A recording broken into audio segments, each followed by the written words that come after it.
So good evening, everybody. Today we have Dr. Gaur here for the AI Club presentation. He is currently an assistant professor in the Department of Computer Science and Electrical Engineering at the University of Maryland, Baltimore County. He directs there a lab called the Knowledge Infused AI and Inference Lab, and he is a author of an upcoming book on knowledge infused learning. So he has had a lot of experience working in AI. Previously, he has worked at the Alan Turing Institute, data miner. He has received the Eric Wendy Schmidt Data Science Fellowship, and he was also working at the Samsung Research America as a senior research scientist. So he got his PhD a few years ago from University of South Carolina. So please, he's here to talk to you guys. Okay. Okay. So good afternoon or late good afternoon. I'm one of those professors who's pretty lazy to change his first slide. So you can see GE Lead Symposium, which is nothing but a presentation that happened very early this year. And since then, I'm just liking this slide. So I haven't changed it. So, but the tiles keeps on changing over the time. So today's talk pretty much going to be on trustworthiness in the generative AI. This is something that I have been working, starting with my PhD. Then later on, eventually, I have been working with various organizations along that line. So this talk going to be a bit of a deep dive and also bit in abstract, giving you thoughts about how do you deal with the generative AI solutions, right?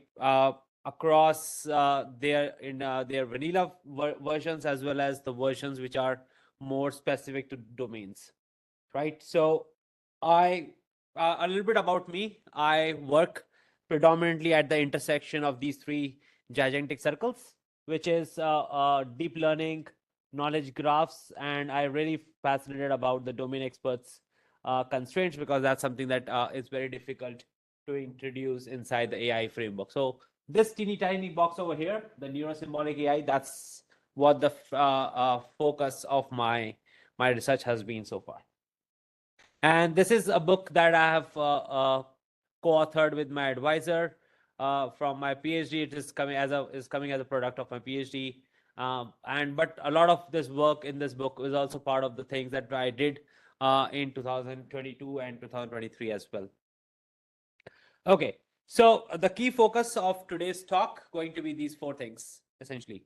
So we will talk about a very known problem in AI, which is called the consistency, right? A consistency in a very simple sense, if I want to put it, is going to be say that let's say you make a machine learning model today and you say that I got an 82% accuracy, and after 2 days the accuracy went down to 78%, right? So that's essentially a very simple example of consistency issues, right?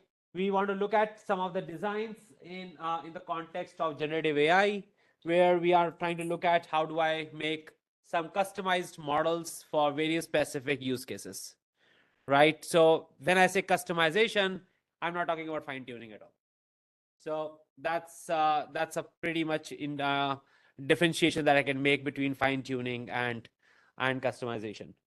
And the third component is utilizing a very interesting problem that we started working on, which we call it as the knowledge gap within the AI framework. So we all know about that AI knows something that it should not know, or it does not know something that it should know.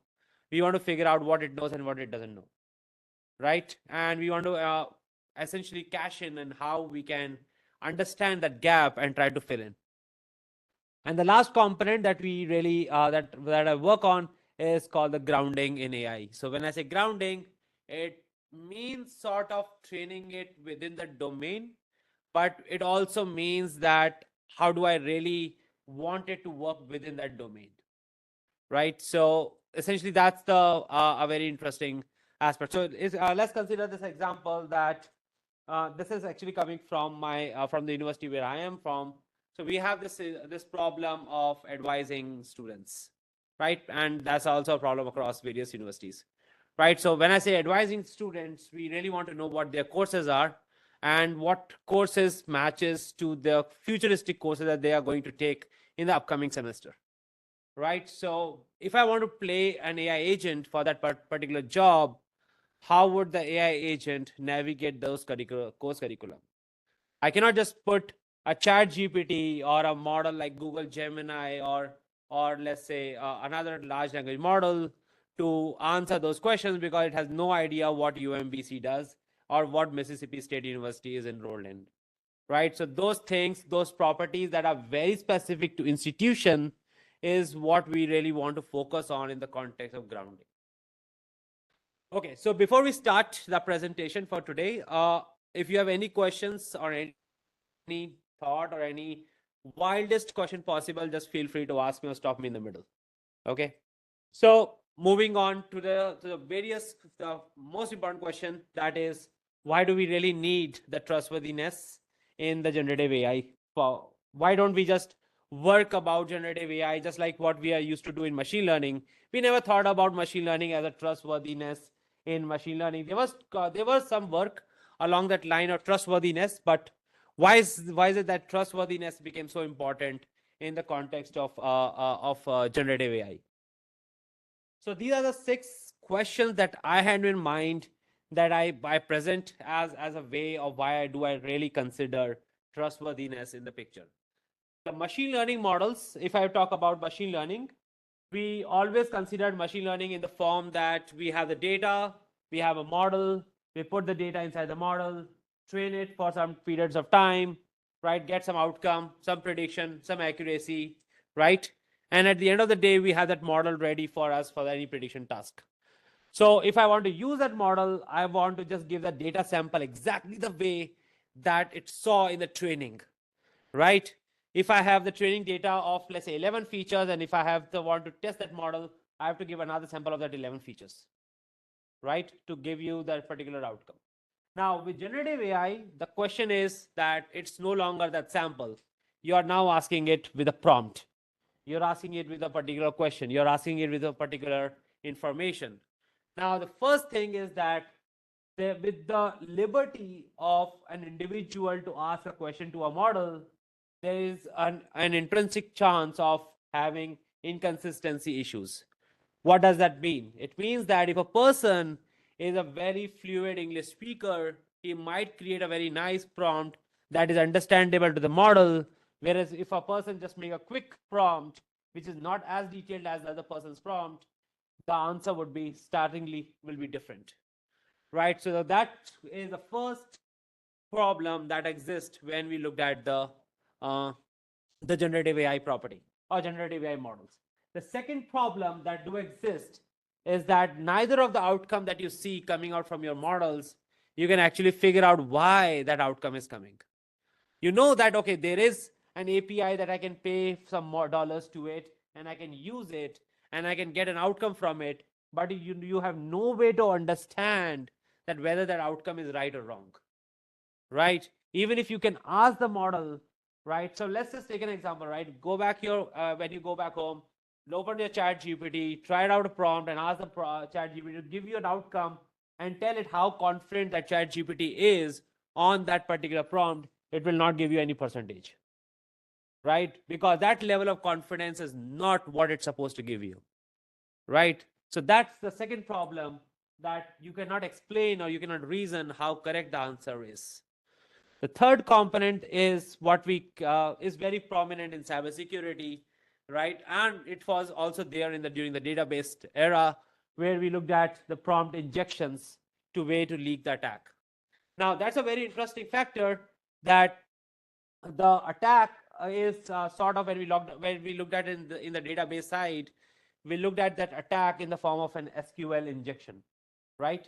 We looked at SQL attacks, or we looked at attack in the form of what you call it as regular expressions, right? No, now the challenge with the regular expressions was that it is very hard to build, right? Not everyone is a master of regular expressions, right? But with recent world, it is possible to convert that regular expression into an English language text. Now, if I convert a regular expression to an English text, and if I put that English text within your paragraph, I can still make that attack. And the model won't be able to figure out that that English sentence is not an English sentence, is rather an attack. Right? So there is a more sophisticated means of understanding that there are, sorry, more sophisticated means of developing an attack inside these models. The third component, or the fourth component of why I really need the trustworthiness is this component of context windows. So it's a pretty nice hyperparameter within your code in Python, where you can just play around saying that I have a context window of 512 bits, I have a context window of 1024, I have a context window of 2048, or even someone says that I have a confidence window of, let's say, 8000, right? All of this context windows keeps changing, but you do not have a valid reason which context window actually works, right? And why is it working in the very first place, right? So this is the fourth challenge of why a context window is so important within the model. Why is it in some cases a very small context window works very well, and in some cases a very large context window works very well, right? The fifth point that we really focused on the trustworthiness is the bias in the large language model space, right? So when I talk about bias, I talk about the bias in the data set as opposed to the bias inside the model, right? Because people say that, okay, let's just do debiasing. That's a very known, a prominent research topic in AI, that we looked at debiasing of the models. But why do we really care about debiasing when the bias was actually coming from the data itself, right? So we want to figure out that how do we actually look at the bias as a way to evaluate it? Can we look at how do we measure bias? And the third thing is that to what extent can I make some changes inside the model so that the bias can be reduced, right? So the last part of the trustworthiness is the reliability issue. So this sixth part is something that I have actually taken it from a very old literature in machine learning, which we call it as ensemble methods. I'm pretty much sure everyone over here knows about ensemble machine learning, right? Which is talking about random forests, right? Or regression trees, or the decision trees in specific, right? So the idea is that can we have ensembles of the generative AI models, right? Can I have trees of LLMs? Can I have forest of LLMs? If I want to build a forest of LLMs, how does it going to be, right? Would it increase my level of trust? So if you want to look at it, I haven't given a citation over here, but there's two studies that are along this reliability. One is called the GPT-4 Judge, right? And the second one is called the Judges and the Juries of LLMs. So these are the two studies that happened recently from Facebook, which talked about the reliability concern and looking at ensemble of these models as a way of understanding the input prompt. Okay, so with these six directions that are possible, there are various other studies that are also coming up along this line, which is looking at the issue of grounding and instructability, causality, consistency issues. And in a lot of these cases, we are really focused on leveraging some sort of a knowledge or a background knowledge in this picture. So these six directions that I talked about over here are the generic problems that is actually dominating the task of trustworthiness, or calling for the need of trustworthiness in the generative AI, right? And along this line, there is this set of work which talks about the use of knowledge or the missing of knowledge. And why do I care about this knowledge piece, right? So let's just take a very simple example in this scenario, right? So I'm pretty much sure everyone over here knows about Amazon Mechanical Turk. Who does not know about Amazon Mechanical Turk? Okay, so Amazon Mechanical Turk is a platform just like your Amazon Prime or Amazon.com, where you rather than hunting for products, you hunt for crowd workers, right? People who can actually do your job, who can do annotations, who can do some sort of a labeling of your data set, so that you have let's say you create a data set of some samples and you want them to be labeled, right? You want people to label for you. So that's where the Amazon Mechanical Turk as a platform comes into the picture. You put some dollar amount for an individual, and then they get this job and they start labeling it. They finish the job, they get you the information, and your money is going to their bank.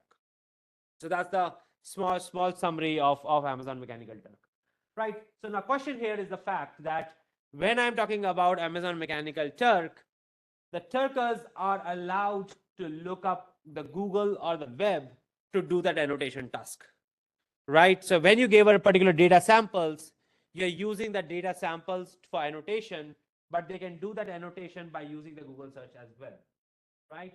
So the knowledge that they read, or the study, the things that they have seen on the Google search is not the part of your annotation anymore, right? Your annotation comes back with an X, which is your data sample, and a Y, which is just nothing but your label, right?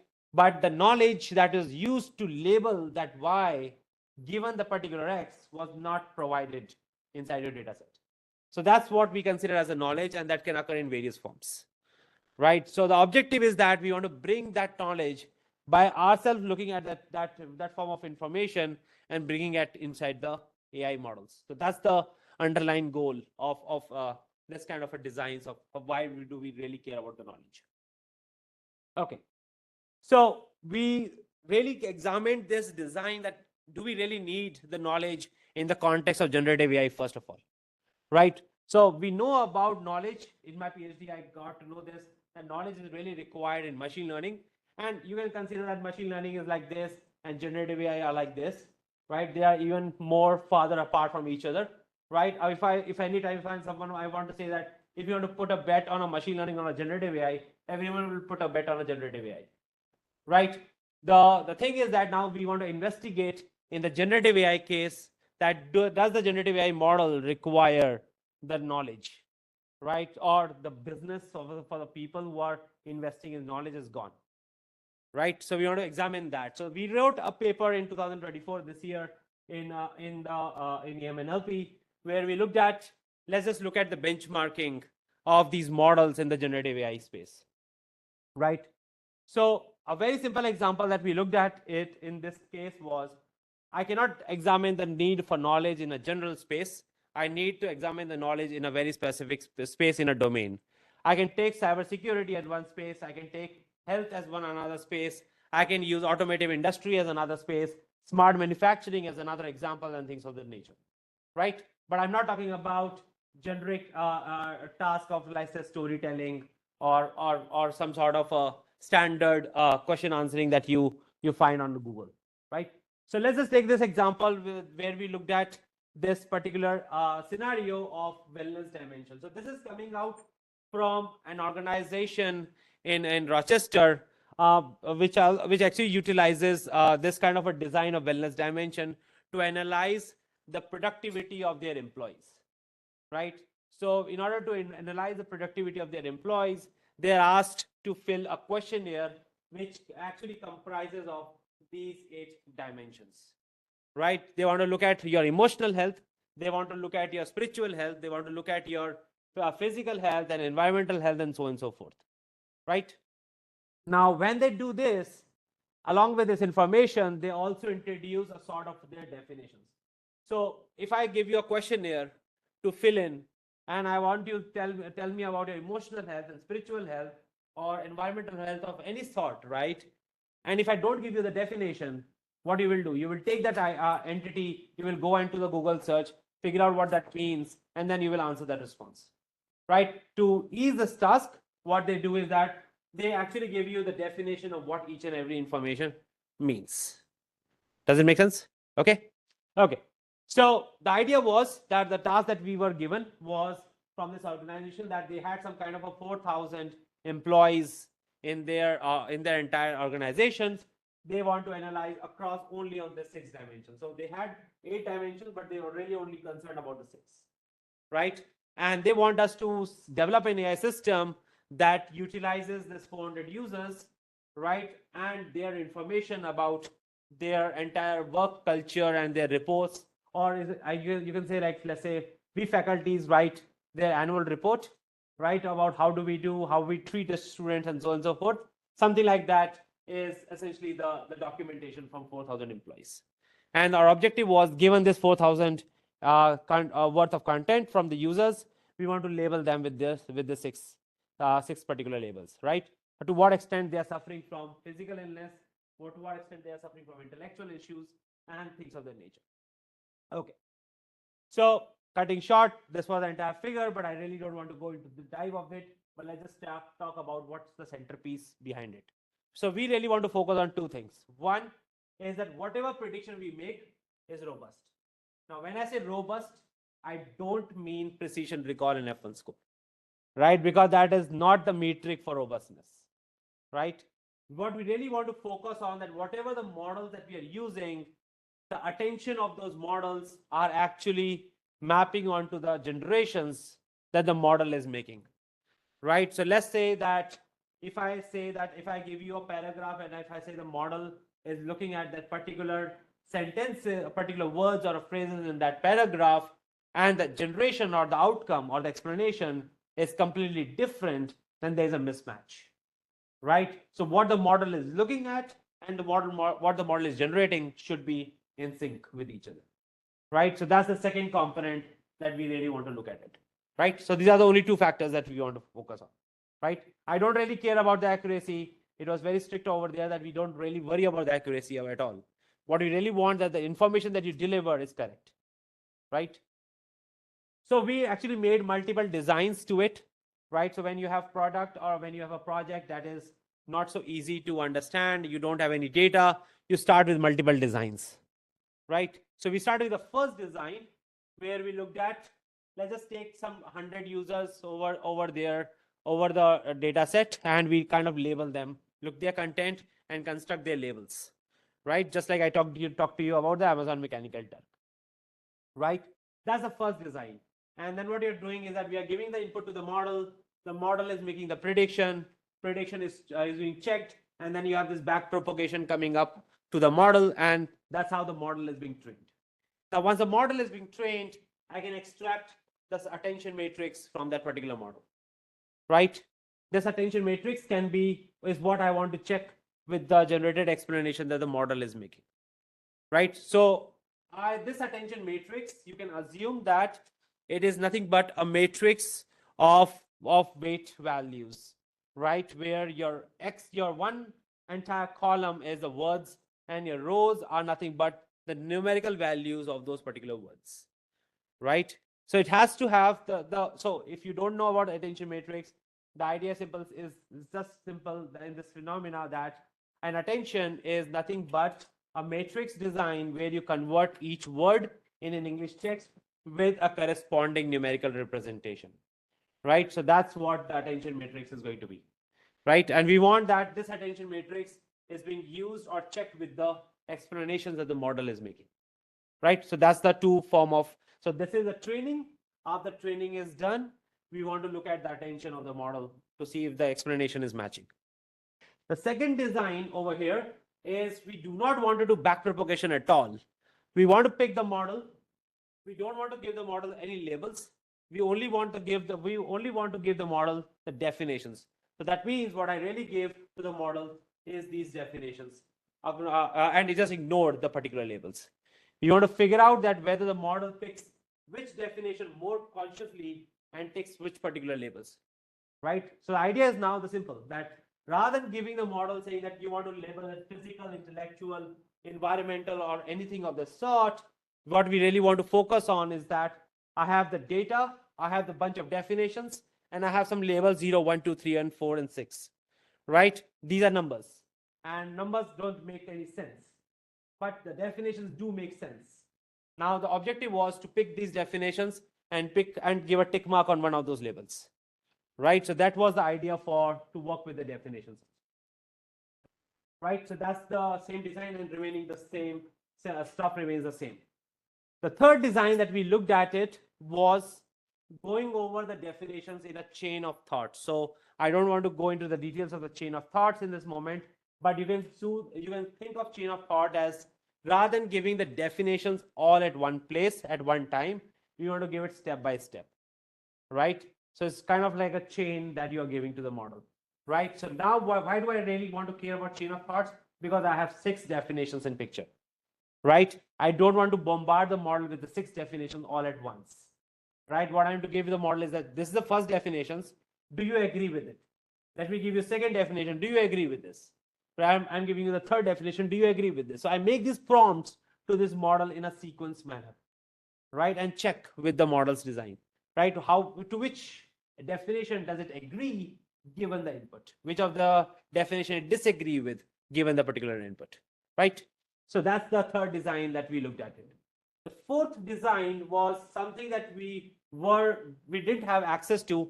I would have actually gone for the fourth design in the very beginning of this design too, but we did not have access to what they call it as a questionnaire, right? So the questionnaire, I will talk about this in another scenario in the subsequent slide. But the questionnaire over here is the exact questionnaire that the employees are going to fill, right? And we want to see that questionnaire to be as an additional piece of knowledge to figure out the LLMs. Now, so the objective is now the same. We want to give the model that, okay, so this is your input sample. This is the first definition. Do you agree with this? And the model says, yes, I agree with it.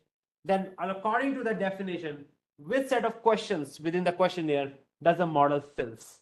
If it fills all those questions, that means that label is going to be the appropriate label for that particular model, right? But if I say that the model says that, okay, I agree with this definition, but it does not fill those answers to those questions, then I do not agree with the agreement of the model, right? So that's why we want to bring the questionnaire as well along with the definitions, right? So that's the fourth component altogether, right? With me? Okay. Any questions? Okay. So with this design, we actually played around with a bunch of different LLMs, right? Because one LLM can't sell your product into market. So you want to actually check with the multiple set of LLMs, right? But what I really want to focus on you in front of on this table is the two metrics that we actually used. We used one metric called the singular value decomposition, which we considered in so far in machine learning as just a method, right? So singular value decomposition is a method for dimensionality reduction in machine learning, but it can be a very valid metric as well. So the first thing that we looked at it is the singular value decomposition as a metric. The second one that we looked at it is called a Jaccard similarity, which the function is essentially means that you're looking at A intersection B by A union B, right? So I don't want to go into the intersection and the union part, but you can assume that this is a very simple formula of it, right? So the idea is that the SVD gives you what? SVD is not only a dimensionality reduction technique, but it is also a low rank decomposition method. That means if you have a matrix, right, in your linear algebra course, if you have taken a matrix and if you have come up with the lowest rank of that matrix, that means that that small portion of the matrix is exactly what the information is content. Where that's the place where the information is being preserved, not everywhere else, right? So if you can get a matrix of your data, right, of your sample, and if you reduce it to a smaller segment, that's exactly where your model is looking at. If your model is generating an attention matrix which you cannot reduce to a small piece, that means your model is looking at all over the places inside your data, right? So that means for your model, everything in your input is equally important, right? And that is hardly the case, right? So the objective is that you want to have a model that has at least a reduced or a small rank compared to the largest rank possible, right? And simultaneously, if your hypothesis of this is true, this should also be true simultaneously. So if this is going to be going good side, this has to be on the upper higher end side. So your rank will be reduced and your similarity should be increasing, right? So these are the two metrics that we actually used to understand the robustness of the model in terms of its attention, and we want to look at that the generation or the explanation that the model is giving by looking at that specific topic is actually coming out in the outcome as well, right? So these are the two metrics that we studied in togetherness. Okay, so based on this design, we figure out that this particular design of design 4 seems to be the best working structure compared to all over the designs that we actually talked about, right? which is, if I say that from this compared to design 2, the improvements was significant, but the reduce in the rank was not that much worth the time. But the improvement was still there, so we consider that the robustness was not so significant. So the robustness gain was not so significant, but the overlap gain was significant inside the design 4. Okay, so bottom line of this entire set of experiment is that these two strategies work very well. The benefit of these two strategies was we did not look at the labels in the data set. We did not want to spend money to the Amazon Mechanical Turk. We don't want to work on the supervised learning. We only leveraged an existing domain knowledge to figure out the particular information. Now, the benefit of this work was humongous because we could figure out that this is actually important in aerospace, where a lot of the activities works on specifications and guidelines. It is important in mechanical engineering, where a lot of the machineries are driven by some specifications and guidelines. And we also know about various civil engineering works that also works on some sort of guidelines and constraints. So these two models were able to utilize those sort of information. And that was something that we were figuring out that was an exciting set of work to move forward with. Right, so this we considered as one of the plausible design for neurosymbolic AI in the context of generative AI. So I'm not talking about ML right now. I'm talking about more about the use of the LLMs, right? And now an open question to this piece of work was that we haven't explored the vision side of it, right? So that is still an open question to figure out how vision models work in this particular scenario, right?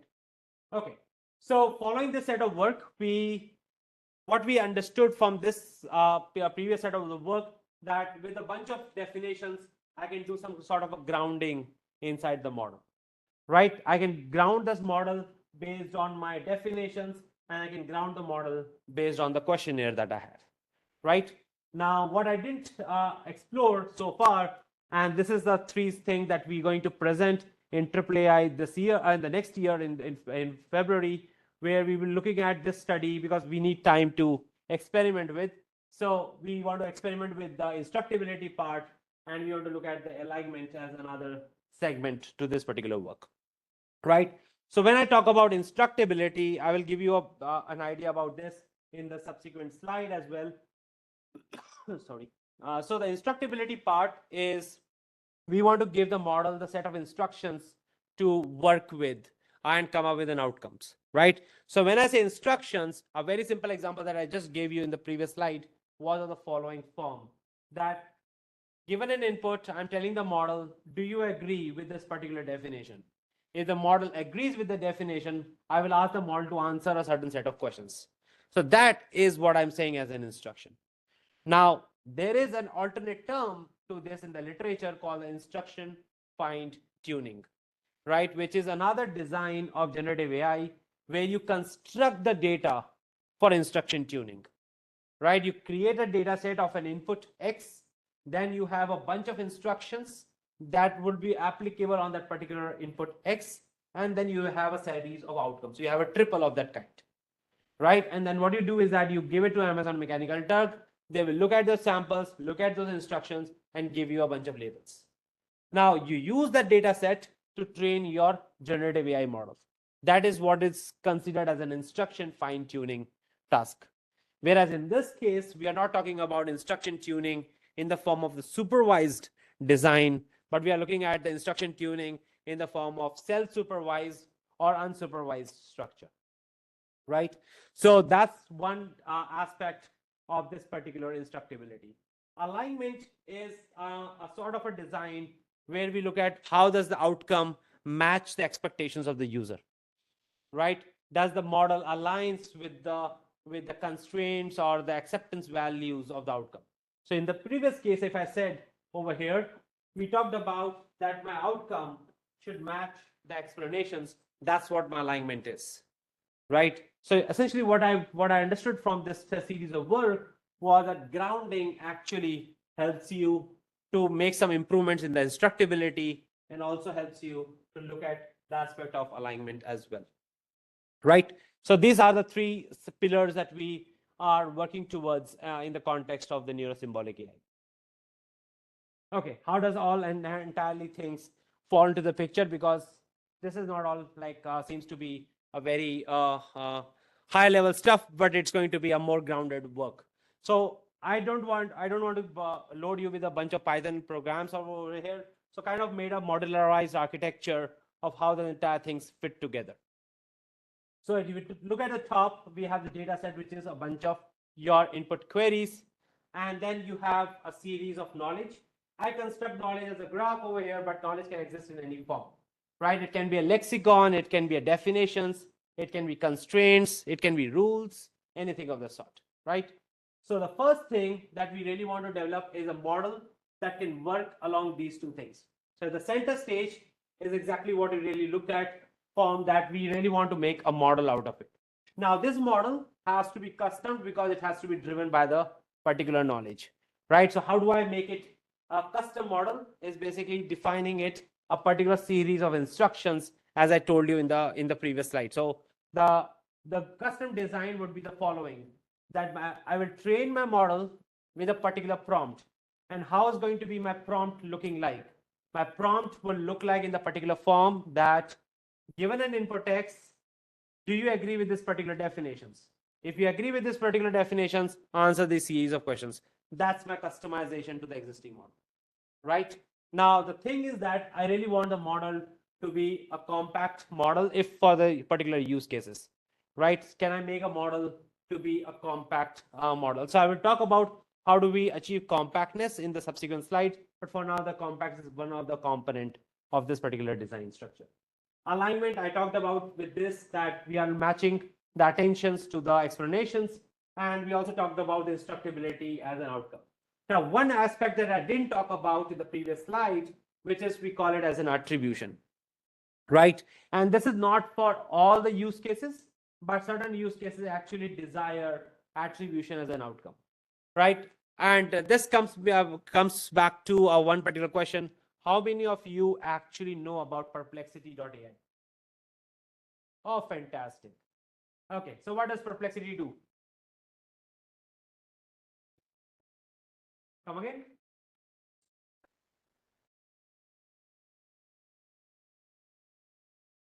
Okay, did anyone saw something special about perplexity? Yes, absolutely. And what type of sources does it cite? Does it cite any scientific articles? Right, they are real, right? Exactly. So what we really want to look at is, we want to look at that kind of an attribution, right? But the attribution which is more driven by scientific articles alone, as opposed to any medium articles or any articles on the web.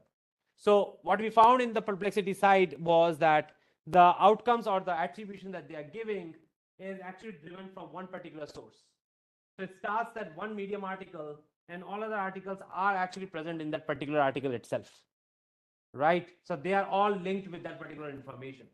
What we really want to look at is how does this entire spread across other domains as well. So we just don't want. So let's just take an example, right? Go ahead, and if you are using perplexity, tell the perplexity after your query, ask this particular prompt saying that, give me the answer only from the papers in the top tier journals, or give me the paper only from the top tier conferences. It doesn't know what the top tier are. It doesn't know what the conferences are. It will still give you the same medium articles, right? So what we really want to focus on the attribution part is to look at the specific authoritative sources from where the attribution can happen, right? So that's the line of work that we are really working along this line of of predictions and something. Now, there is another piece of work that I didn't cover up in the attribution part. I haven't talked about in the need for the attribution, is that sometimes you can even ask the LLM or your generative model to give me the source from where that particular outcome is coming from, right? So we are really working on that design, that even if you are using generative AI to give you an outcome, it will still make you a source from where that outcome is coming from, right? Even if you're not using perplexity like tool, right? So that's one of the structure for using the attribution in this particular case. Now, one challenge arises when in the context of this design of a scenario that we looked at it in the context of this companies, that thus the attribution plays a significant role when if you are attributing a document which is written by multiple sources. You are looking at attribution from one source. What if the attribution is coming from, or the document is coming from multiple sources, right? So that is another challenge in the context of the attribution that we are actually interested about as well. Now, in this design of this model, things that we actually put outside was this user persona, right? The reason we did it because personalization inside the model, if you do it, the model will learn to personalize at every point in time, right? Even if you are not, so even if, so let's, the reason is that let's say you log in to GPT platform, or you log into Google Gemini, or you log into any model. And once you start looking at a particular answer, every time you will ask a question, it will start to personalize you, right? We don't want that personalization to happen all throughout the time, right? Because not every query needs a personalization, right? So to avoid that, we kept the persona outside this particular model structure. So persona would be looking at, let's say, an example of a scenario was, so, and a design to this would be given a particular action to perform plus this persona, right? So if the model likes this persona, or if this persona is associated to this query, the model will follow that one. If it does not, then the model will not follow that particular persona, right? So we want to design that particular structure as well. So that's why we kept the persona outside the particular model, right? Okay. So coming back to the structure, so after breaking that design of all the models together in the NeuroSymbolic AI, let's just look at the individual component of what this entire structure ends up in achieving. The first thing it does helps us in achieving is called a consistency, right? So that was the first focus area that of today's talk, that we want to look at the consistency aspect within the AI framework, right? And how do we achieve the consistency in this model? So the idea was that, as I said, you have one machine learning model give you an outcome, you have another machine learning model give you an outcome, and you have another machine learning model giving you another outcome. Or you will have one machine learning model give you 3 different outcomes at 3 different times, right? So let's say you ask the chat GPT today an answer, a question, and after a week you ask the same question, you will get a different answer. You will not get the same answer all throughout, right? So there is a consistency issue across these models. So what we actually looked at it was, we initially did an empirical analysis to understand why this particular thing is happening inside the model. So when I say anything of this sort, I will still follow up on these circles that I actually talked about, right? So the NeuroSymbolic AI design to this structure was followed by this particular strategy, where we actually gave it a particular query. We asked the model to paraphrase that query multiple times, right? And once you have the paraphrases, we actually took another model to give a series of different generations. Now, once the generations are generated, we ask the model, what is the rule that you have followed from this entire process? So at this point, I'm doing it over the entire data set, right? After I have covered up, let's say 100,000 to 200,000 samples that I have covered till far. I will ask the model, can you give me the set of rules that you have learned over this particular data set? Now, based on that rules, I will make the decision. I won't look at the samples to make the decisions. I will look at the rules that the model has learned to make that particular decision. So that was an empirical analysis that we want to study, right? So we figured out that even when I do paraphrasing, right, which was the case over here, right? We had the paraphrases of all the single sentence, and paraphrasing means everything should be similar, right? Still, the similarity score that we got was 87.3%, right? That means that the samples which we think was similar were actually only 87% similar across the 200,000 over the entire series of entire sample set, right? So we figured out that, okay, in this design, there is an intrinsic inconsistency that the rules that our model is creating is not exactly the way the model is making the decisions, right? So the objective was to figure out that, can I create a model of the structure that can tell me that, can I have the structure that I just use the rules to make the decision as opposed to the samples making the decisions. So we want to move forward along this line as opposed to moving forward in the above structure, right? Why do I care about this? Because I don't have, and no one has, 200,000 samples to train every now and then, right? So we want the model to give us this set of rules that I can use it across any domain, across any samples to make the predictions. So to do that, what we did was we created a system called the semantic graph consistency framework, where what we looked at was given the query, the paraphrases that we had a target LLM, we had a bunch of answers, and then we have an extracted system of ROTs, where ROT stands for the rules of thumbs, right? So we have this set of rules, and what we are doing is that we are using these rules to construct this particular graph, right? Once we construct this graph of these particular rules, we are computing a particular score by using a graph entropy structure. So we are using a graph methods to figure out that this is the similarity score that I'm able to get from the series of samples that I have trained. So after the training, what I'm preserving is only n ROTs that the model has learned over the 200 samples, right? So this is what I'm using across all of the cases. I'm not using any weights. I'm not storing any weights inside the model. My model is still only n set of rules of thumbs that I'm using to make the final decisions. And how am I training this model? I'm training it in the particular form that I have a series of generations of ROTs. I created a graph. I optimize over the graph, and I backpropagate to the model, right? So why do I create the graph? The graph's optimization, nothing but I want to make the graph closer to each other, more tighter to each other. If nodes are farther apart from each other, the score will further go down. If the nodes are closer to each other, the score will increase. That was the simple structure. So we want the nodes to be closer together so that the rules are more tighter to each other. If the rules are tighter, you will have a higher score over here. If your rules are strong and they are more tighter, the final score that you're getting would going to be higher, and that you can use for any downstream task of similar nature, right? So that was the idea of how achieving consistency.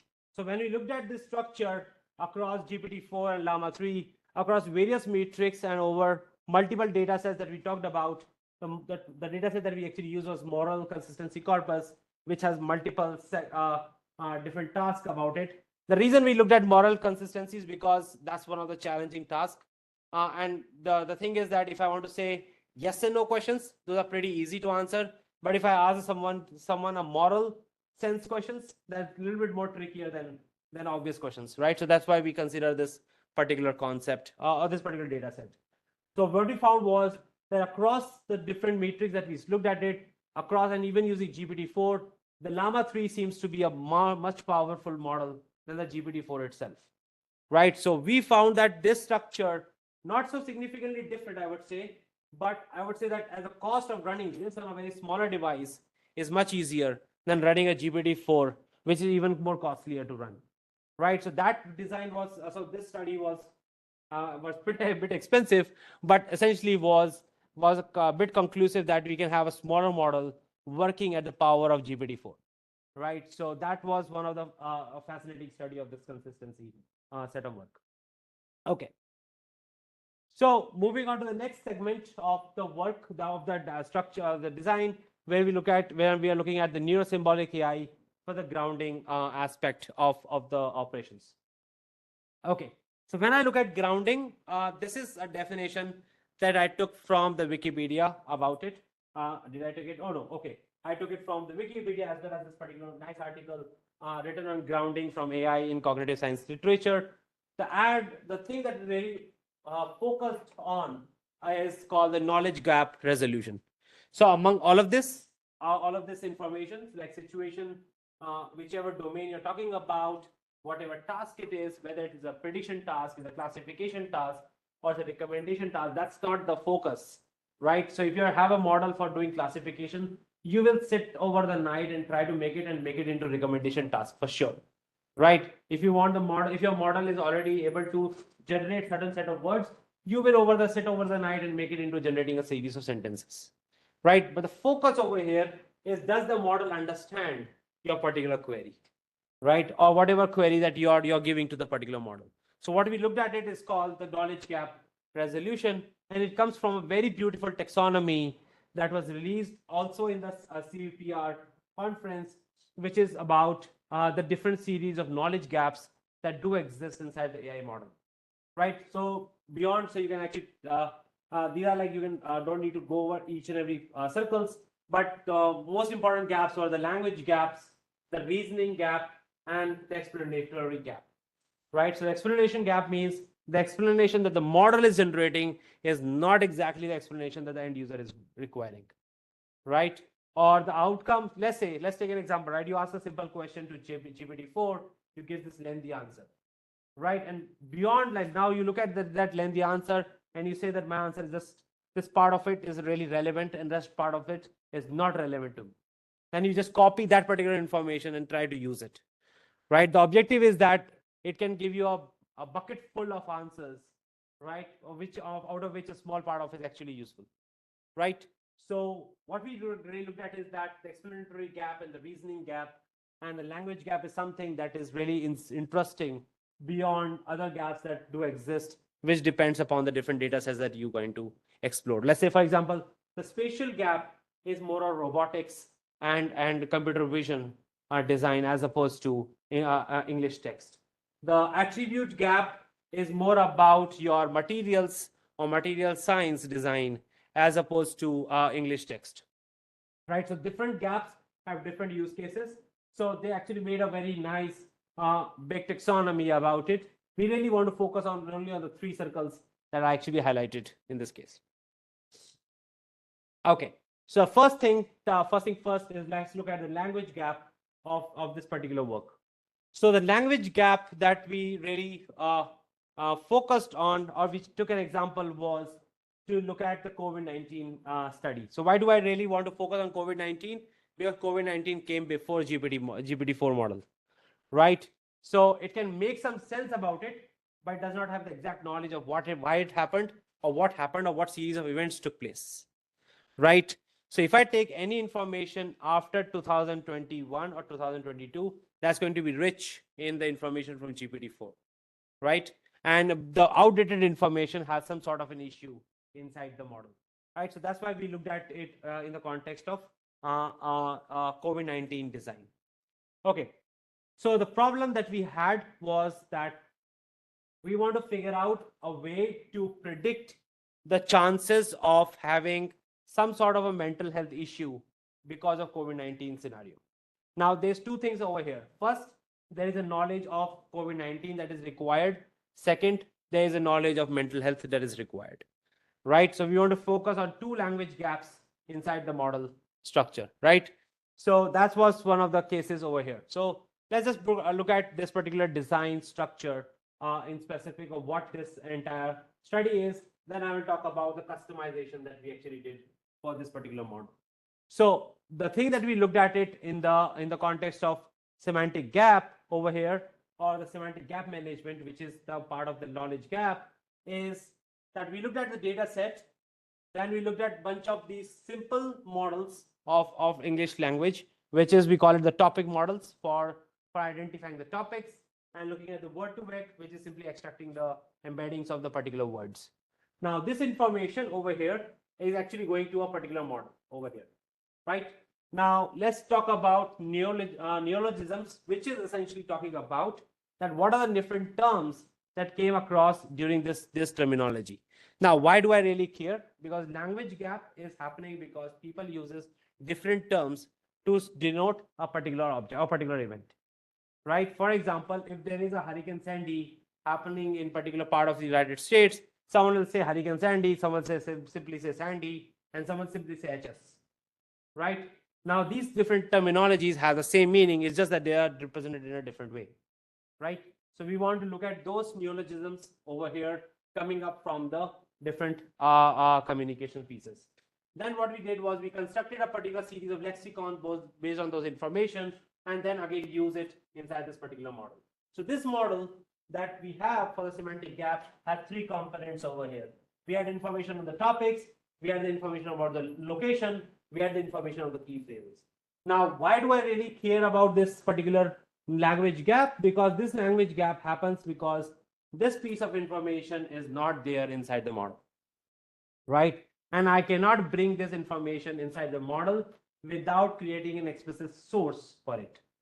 Now, I can do this with the additional training data, right? But to train a generative AI model, it will consume at least 200 to 300,000 samples of that particular instances, right? To make it actually understand those information pieces.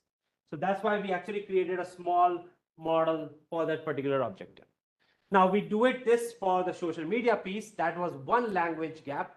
We looked at another language gap, which is in the context of healthcare, right? So we have one lexicon or one model that is trained for this in this one space. This is a model that is being trained using the information only on the social media.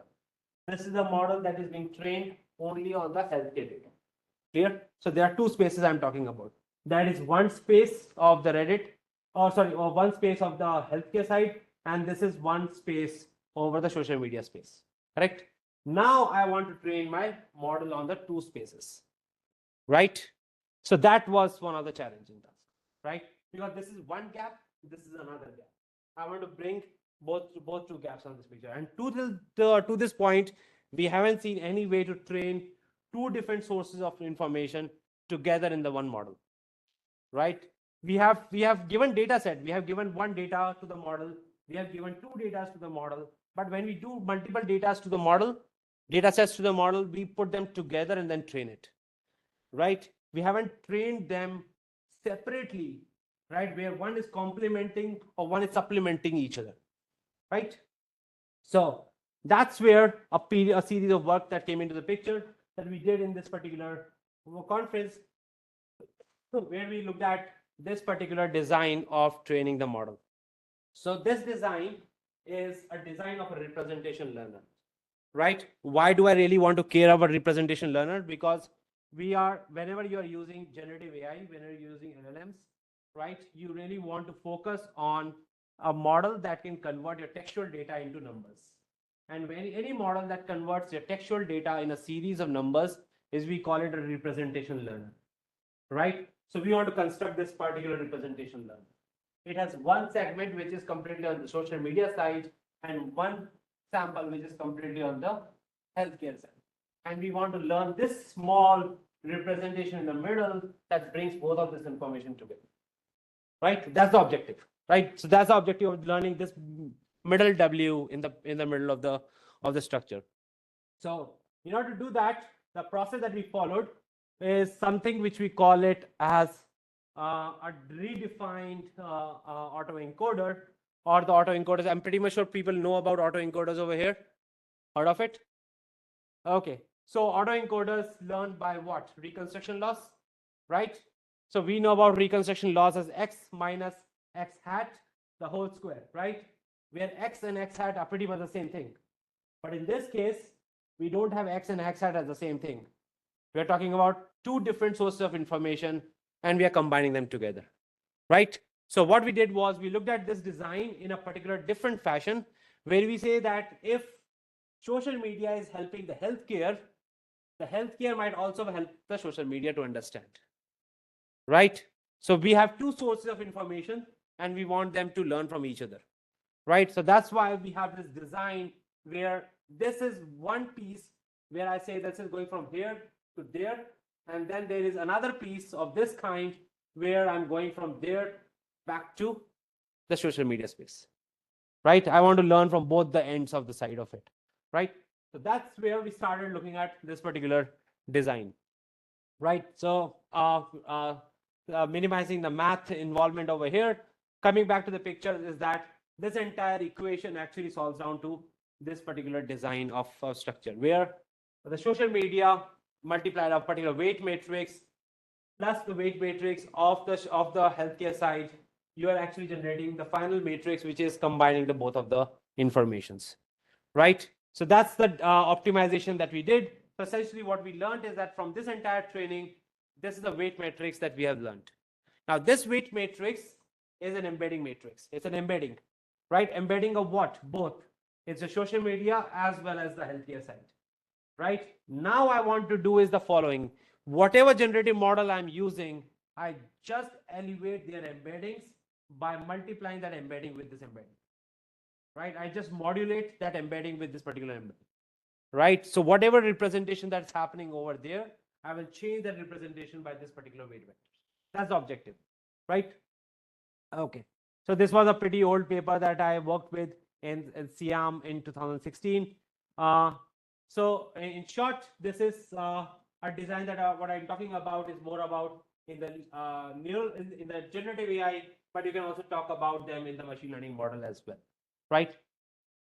Okay, so the bottom line of this work is the following. This is where so in order to understand this better, let's just look at this particular equation, and I'm looking at this particular delta over here. What's the relevant of this particular delta of this particular point? So if you look at this design, what I'm trying to do is that if I'm increasing this delta to 0.84, the value of certain words are getting increased, right? If I further increase it to 71, right? If I make it to 29% of the knowledge, then certain set of more words to starts to increase. If I increase it further to 66%, you are also getting the further more highlighting. So depending upon what your deltas are, this weight matrix tends to improve, right? So that means this is something like a training structure that you do outside your generative model. You're not bringing it to a generative model, right? You're learning a weight matrix that will elevate the embeddings inside the model. Again, we are not using that many samples to do this process. So we are still reducing the number of samples to be used, right? So this structure is essentially what we explored in terms of the data. So this is a weight matrix that I will be essentially be using at the end, where my delta is 0.66, right? So with this design, what we found was this structure. We did it on the machine learning. I didn't ask my student to do it, but he still used it on the machine learning side. But what we really were focused on was an improvement over Llama, Phi, and Mistral kind of models, right? So all of these models were surprisingly poor compared to what we have achieved with this particular model design structures. And when I say these models, this code, these are all coming up from a Llama 2 billion, Llama 2, 3 billion.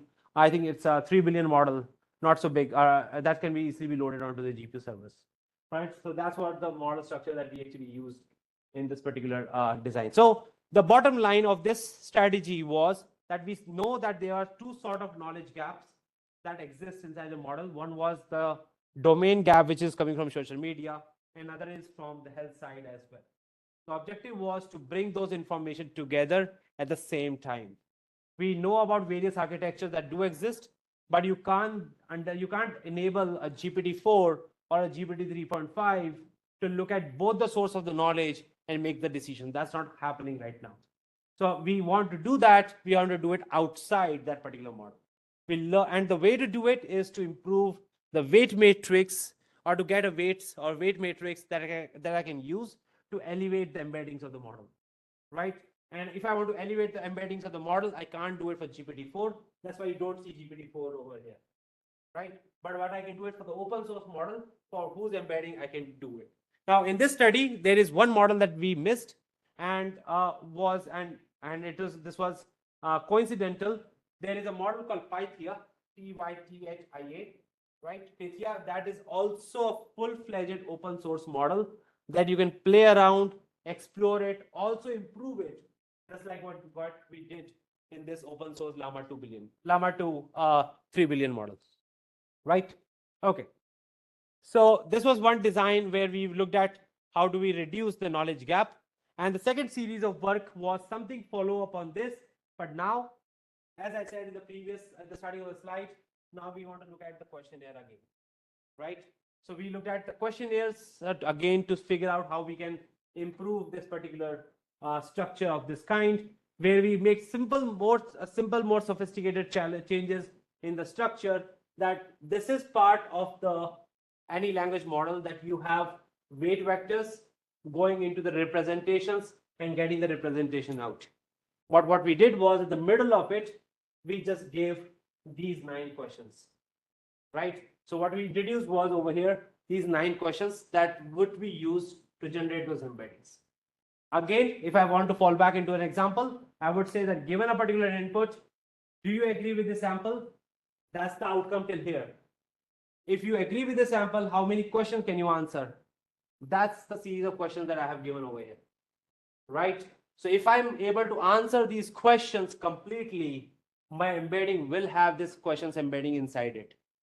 If I don't answer these questions completely, none of these questions embedding will come over here, right? So we want to check those embedding structures inside this particular representation, right? So that's why, again, whatever I'm doing in chain of thoughts, I'm actually implementing that into the framework of the structure as well, right? So that's the design that we actually used to figure out another way of doing the knowledge gap reductions. Sorry. So this is the small change. All other things that you can take from the attention all you need paper, which has the attention code in it, just change their segment of the code with this part. You're actually able to generate this structure for understanding the representations, right? Okay, so this is the how this turns out to be, that every part of this post was able to highlight it is exactly the way the question is going to be looking like. And the beauty aspect of over here was that you're able to get some sort of a nice what do you call phrases that your model has highlighted as important. So whatever concept that you think were important were actually coming out in your explanations as well, right? So this is one of the design that you can actually make. So the bottom line is that if you identify the gap in any language model, or if you identify the gap in any vision models, and if you want to elevate, if you remove that gap, the way to do it is to elevate its particular embeddings. Now, if you want to do it, any embedding changes inside the model, first of all, the model has to be an open source, right? Secondly, the models should have access to an embedding which is not the model's own embedding, right? So whatever embeddings are there, you add an arithmetic operation on top of that embedding to elevate that particular embedding of this form. Whatever embedding you use has to be defined by you, and that has to be driven by your understanding of the gap, right? Whatever gap is going to be, it's going to be persona gap, it is whether it is a spatial gap, or whether it's a location gap, or whether it's an explanation gap, or whatever forms of gap that you're really thinking of, you have to actually introduce that gaps remedy inside your embedding model. And once you identify that, you can actually use that to elevate your embeddings of your language model. And similarly, you can do it for the vision models as well, right? Okay, so there is another aspect, another design to this entire process of the structure, where I will just quickly go over it, which is called the retrieval augmented generation. I'm hoping everyone knows about retrieval augmented generation, or RAG, right? So the RAG design was pretty famous at back in 2019 or 20, when I was working on RAG. No one in the world was actually thinking about why RAG is so important, right? I was rushing around some companies to get some money about it, but I'd never got funding for the RAG, right? But now RAG is all over the places, right? So the first RAG that I actually built was, I'll talk about the RAG design that I actually made back in 2020, right? So some of my work that I did was actually inspired by Lewis' works as well as Gu's work on Ream and Llama, right? And I'm not sure everyone knows about Llama over here. So that's the Llama which started with Llama. So your LL Llama, whatever you see, actually the precursor of it is called the Llama, which is language for model analysis, right? So that's what the full form of this Llama is, right? So the Llama was 2019, followed by Ream, which is one of the ways, which was the early stager of the RAG, and then came the RAG in 2019. So RAG improved some of the limitations of Ream improved some of the limitations of Llama, right?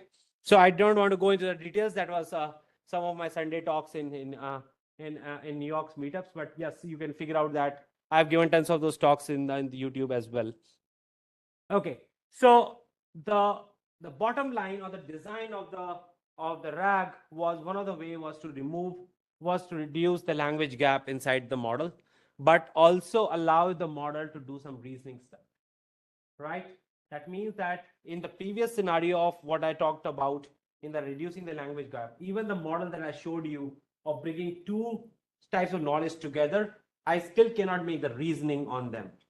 The reason is reasoning requires some going back in time, figuring out the source, and then bringing those source into the outcome, right? So that part of reasoning, right, where you want to go back in time, figuring out what sort of information you looked at it, and then which words were you identified as important, and bringing that into your explanation, that sort of is what the reasoning is.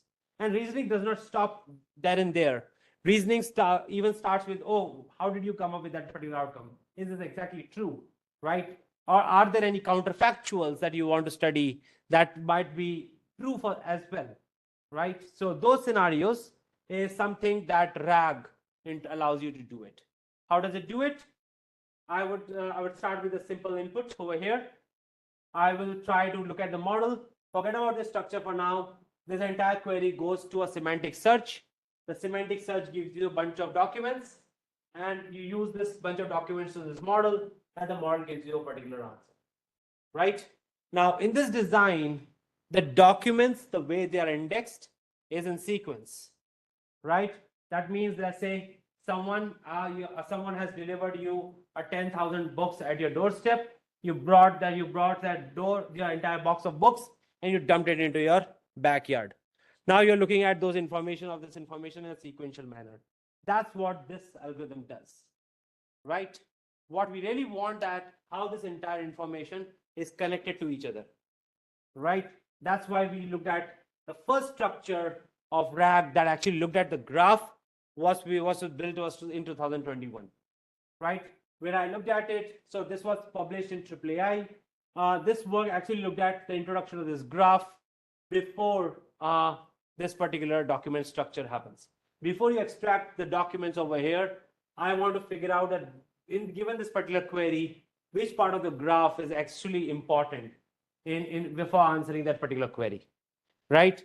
So the reason is the following. Let's say you gave it a particular prompt or a particular query that is not so complete, that it is half-baked. You want to complete that particular query, right?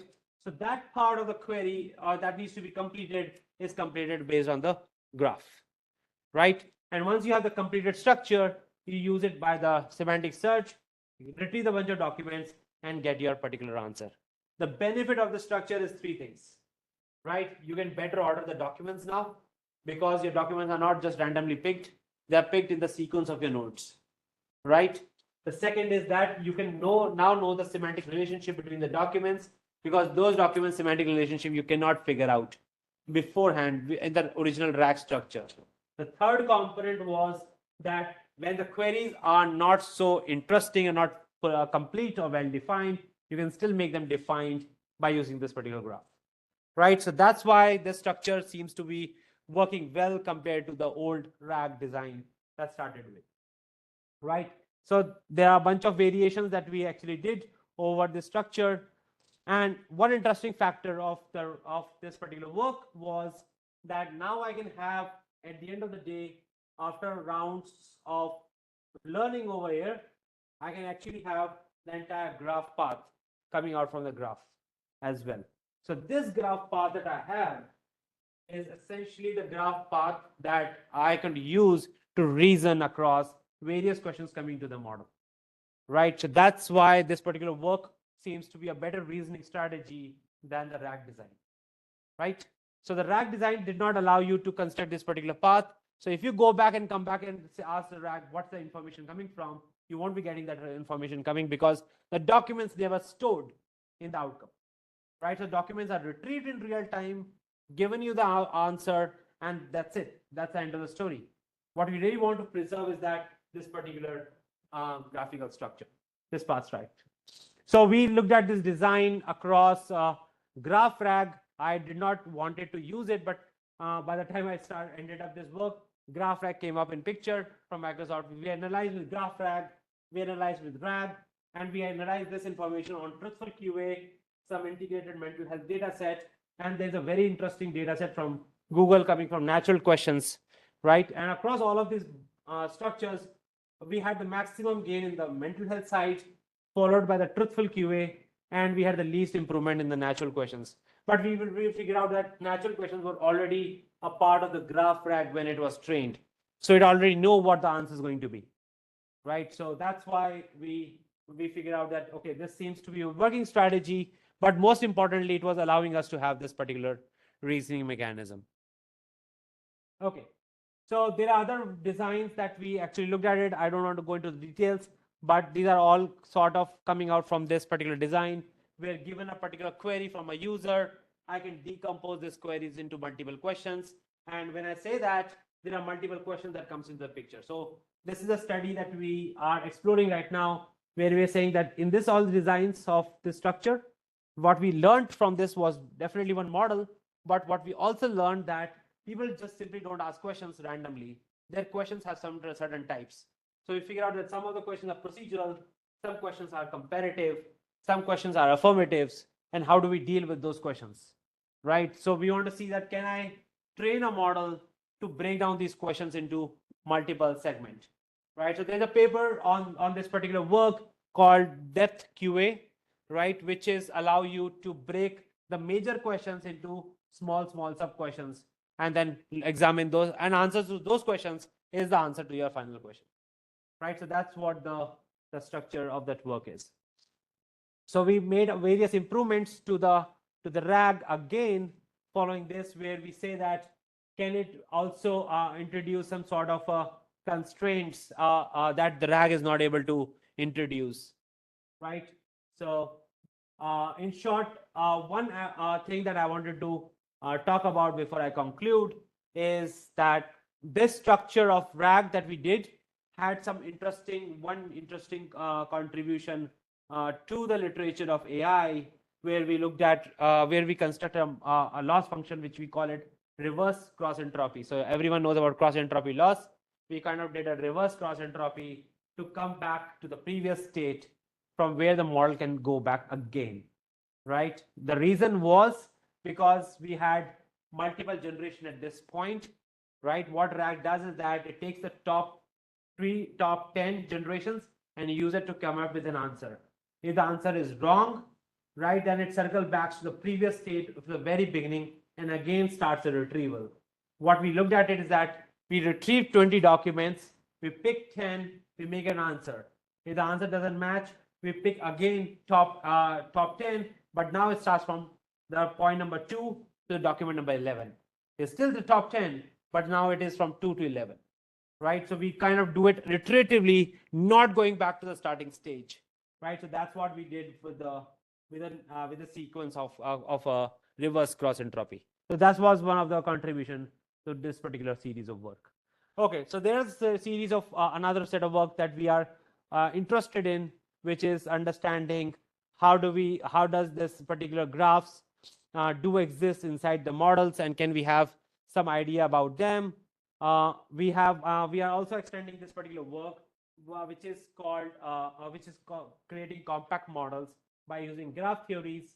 And in short, these are some of the directions that I'm actively working with students, and even inviting students as for internship in UMBC, which is along the line of developing co-pilots, looking at implicit personalization, looking at workflows. A part of those examples I talked about, using questionnaires and guidelines, right? So that, and similarly, we want to extend it to the workflows.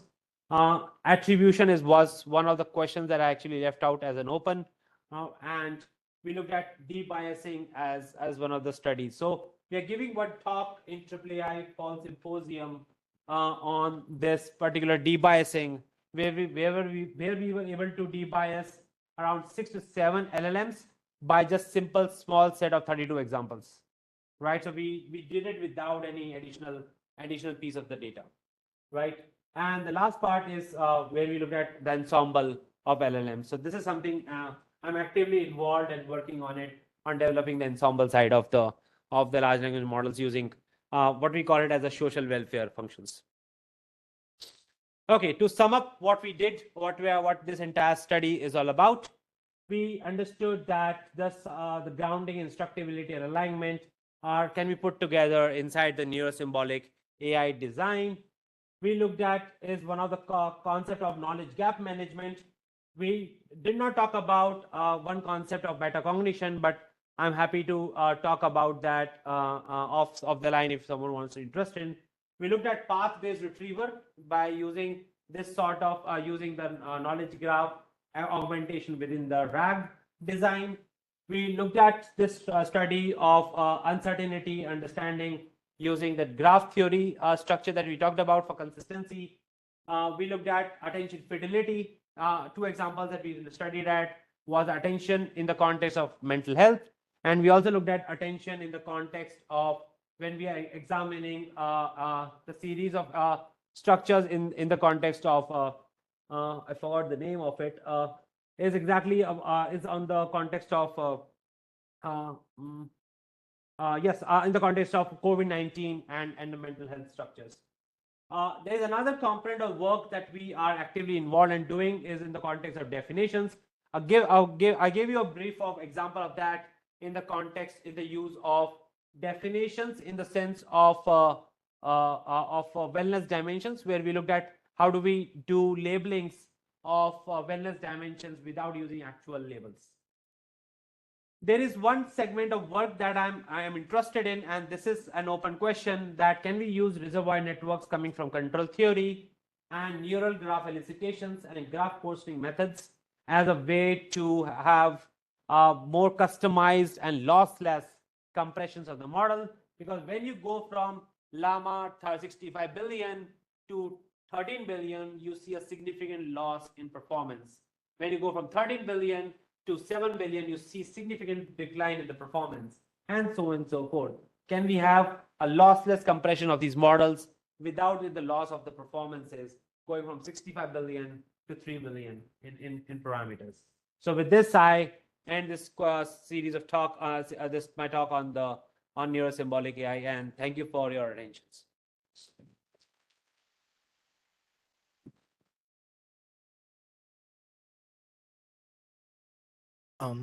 Thanks, Dr. Gaur.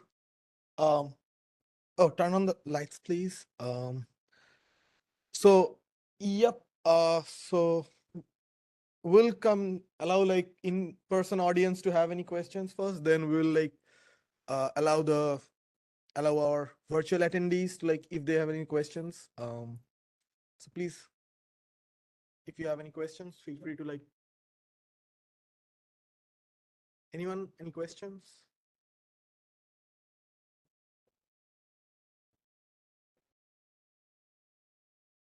Come again?